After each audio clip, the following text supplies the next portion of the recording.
You ever just think to yourself, damn, I'm a whole mom out here, but I'm still that bitch? Hey guys, I'm Sheenique B, and welcome to my mini-series podcast, Bad Girl Era, well, Bad Girl Mom Era. And this is gonna be a little cute mom thing going on for all the moms out here who are just so tired with living with the status quo and just having to be just like the perfect mom when we all know that we're not perfect out here. Okay, guys? It was wild. I completely went from this sheltered girl who did not know shit to going out more and exploring things and kind of learning through my son and all this kind of stuff. But I think what a lot of moms go through is this whole identity crisis as we lose ourselves and who we are after we have a kid. And it's just so exhausting to get that back. Literally having to now be like, okay, I'm a mom and I'm Shanique. And now how do I combine these two together without feeling like I'm going to be judged or whatnot? Well, I'm here to tell you guys, fuck that. You could still be who you are and a mom at the same time, whether that is you being a bad bitch out here, whether that is you going and getting your money, however you want to get your money out here. The thing for me is what makes a bad bitch mom is you can still go out and hustle and do whatever you gotta do, but as long as you're taking care of your kid and have making sure your kid's fed, dressed, entertained, growing well, I don't see what your personal life has to do with being a good mom out here. That's why it's called Bad Bitch Mom. And I'm talking about the ones who are going out selling poom poom or working a 9 to 5 or having their own business or doing that, whatever. I'm not trying to promote obviously selling your body or doing whatever. That is your choice or whatever the hell, and I'm not judging nobody for it because at the end of the day we all have different life situations and our situations are just different, and how we choose to live our life is how we choose to live our life. Taking care of your kid, that's all that matters. So I'm lucky enough to have met girls with different lifestyles and see what they have done and seeing them be such a good mom raising their kids. And honestly, it's actually admirable because I came from a home where you had to be a certain way and you couldn't do anything that was gonna get talked about or gossip, and a lot of things had to be swept under the rug. And being thrown into a jungle where you're gonna meet other girls that are haven't had to hustle out here and have different lifestyles than you, and it was a big tower moment for me because I had to go from wait shit, this is just how some people are. And what I had to come out of this mindset that was so perfect, that I was so conditioned to be perfect, and how I couldn't do this, or smoking was bad, or drinking was bad, to the point I had to try these things. And I realized that it may be bad for some people, but it's good for me. And that's just something that was like a big slap in the face where, like, your parents can raise you to be a certain, like, to raise you to be a certain way. But when you go out here and you start learning your own definition of a lot of things, especially being a mom, you have to make what works for you and throw away the rest. And some things that I was raised on did not work for me anymore and was actually wrong and taught me, got me into a lot of situations, a lot of problems socially because I had to learn that, yo, I can't be judgmental. I have to let people be who they are. And if that works for me in my life, then it works for me and I can have them in my life. And if it doesn't work for me, then it just doesn't work for me. But I'm not gonna judge them and be like, you're a bad person or you're doing this. Like, no. People can still be moms and still do things that may not be up to your standards, but as long as they're taking care of the kid, I have the most up respect for them. Honestly, I do. That mumbo jumbo, just so that we kind of get out there what bad girl mom era is. I'll tell you a little bit about me and just what this is going to be about, really. I obviously grew up very sheltered, obviously, like I said, and I struggled a lot because I wanted to be this mom who's still sexy, who's still fun, and who had her shit together. And I was able to accomplish a little bit of that with just my first son. I was able to have my nails done all the time, my hair done all the time, always shopping for me and him. My son had all the toys, I had all the outfits.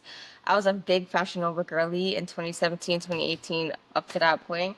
And then I went through a very, very, very toxic relationship, got out of it, period, and had to restart over. I ended up getting pregnant again with somebody else, and that did not work out, unfortunately. But I had my second son, and then I was still okay. I was still getting my nails done. I gained a lot of weight, and then ended up losing a lot of weight. But then I ended up losing myself again because I felt like I wasn't super financially secure in regards to second son, having him have all the toys and all this kind of stuff. Emma now became a big secondhand girly where I will save money by Facebook Marketplace or like going to like things like Value Village and stuff like that. It saved me a lot. It helped me kind of also learn to give back, but also learn to, it's okay to have these things and save money and whatnot. It's okay to not have everything figured out. And it's okay to not always want to buy these like big designer things. You know what I mean? And then when I had my third son, I lost a lot of weight.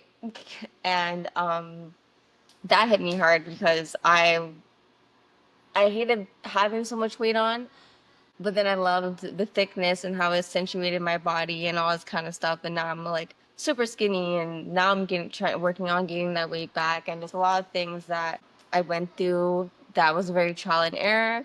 And so now I'm back to getting my nails done, which is a big, big thing for me. I always love getting my nails done and getting my hair done. I just took out my hair because my hair was pretty in braids and stuff like that for my birthday that I just passed in June. Yeah, I'm working to get that big up, and I'm starting nail school this month, which is exciting because when I was pregnant with Zai, I was doing a lot of like nails because I didn't want to go out and buy. I was like, let me learn how to do gel X, and I still have my little station set up in the corner over there in my hallway. And yeah, like I was just learning new things and trying to figure out what self care means to me and what being a bad bitch means to me is going to be getting into lashes. I'm not doing lashes, but doing my lashes more. I think I want to try doing the little singles, whatnot. I wanted to get my lashes done by a girl named who I follow. Her name is Key Casanova, and I already conversated with her about it, but I have to go to Toronto and go and get it done. She does not travel, so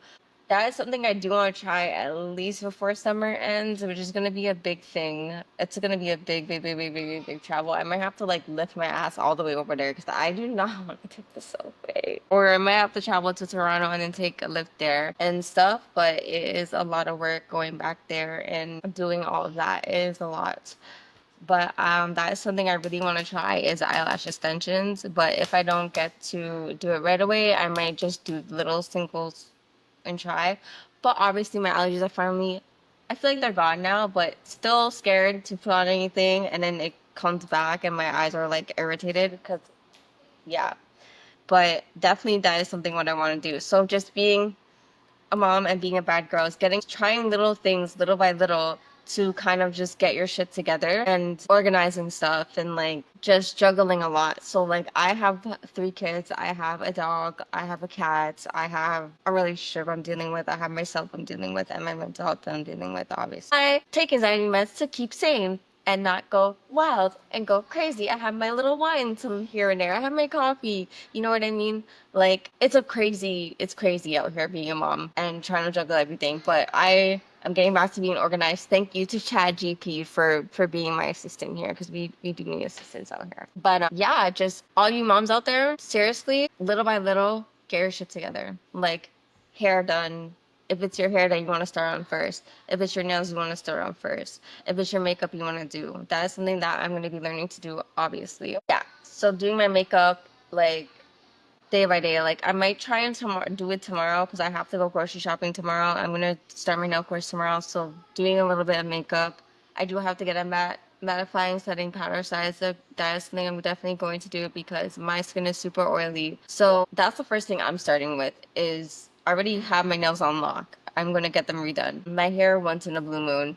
But my makeup, making sure I go out and I'm looking good every day, whether it's just mascara or just putting a little foundation or a skin tint, just so that I look presentable when I go outside. And that's what I'm going to start with. And I challenge you guys to start with something like that as well, like doing little things just to make yourself feel good throughout the whole day and then wiping it off and just having a reset. You know what I mean? Still looking good.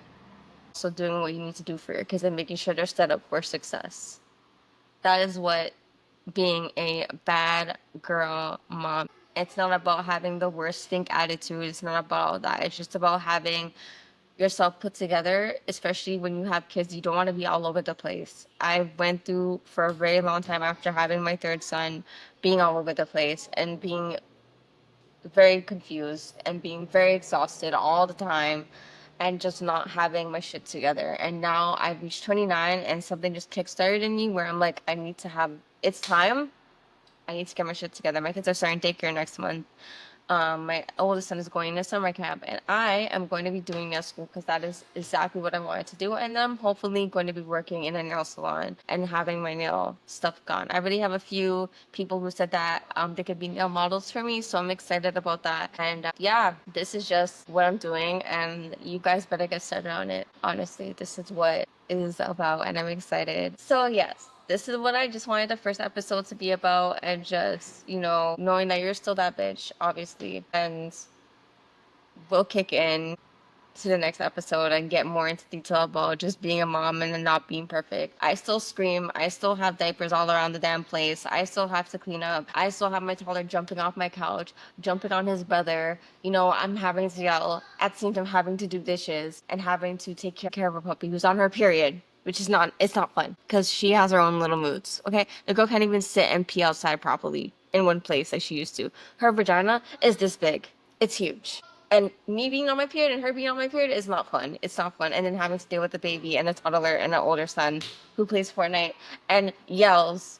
It is not perfect, okay? But we're gonna get through it. We're gonna get there through this little mini series, and I'm excited, okay? I'm very excited. But thank you guys so much for watching this first episode. I can't wait to record a second episode. And we're gonna just touch base and go into detail about being a mom, not being perfect, but still having your shit together, okay? Mwah. Love you guys. Thank you for tuning into this mini series, and I'm excited.